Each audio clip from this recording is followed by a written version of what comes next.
Using a very simple story, let's go and find the notes on the piano, where they are, and how to find them even with your eyes closed. Let's go. One thing that you do need to know is that there's a pattern with the black keys on the piano, which is going to be really helpful later. There's a group of 2 black keys, then 3. 2, 3, 2, 3, all the way up and down the piano with the exception of that one lonely black key down there. Okay, so here's my drawn out piano, and you can see the group of 2 black keys, 3 black keys, 2, and so on and so forth. And to get this story started, I'm going to start turning these groups of 2 black keys into a small little house.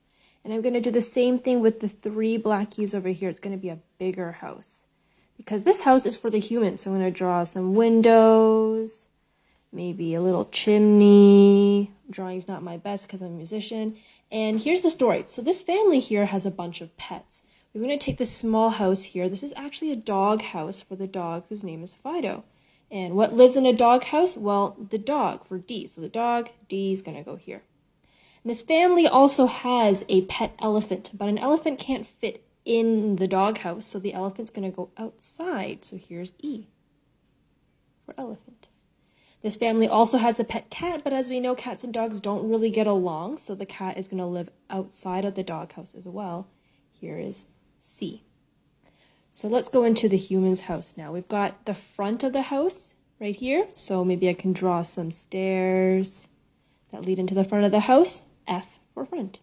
Which means we've also got the back of the house here. At the front of the house, you've always got your grandma to greet you with some cookies.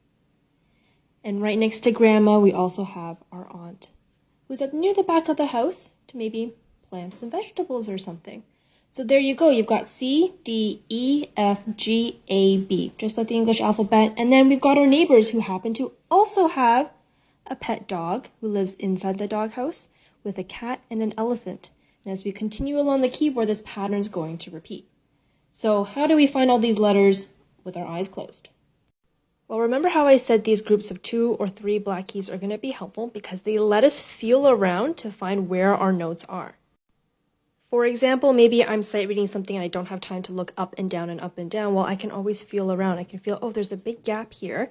These are the group of 2 black keys, which means D must be right in the middle for the dog. Or maybe I'm feeling down here and I go, oh, here's my group of 3 black keys.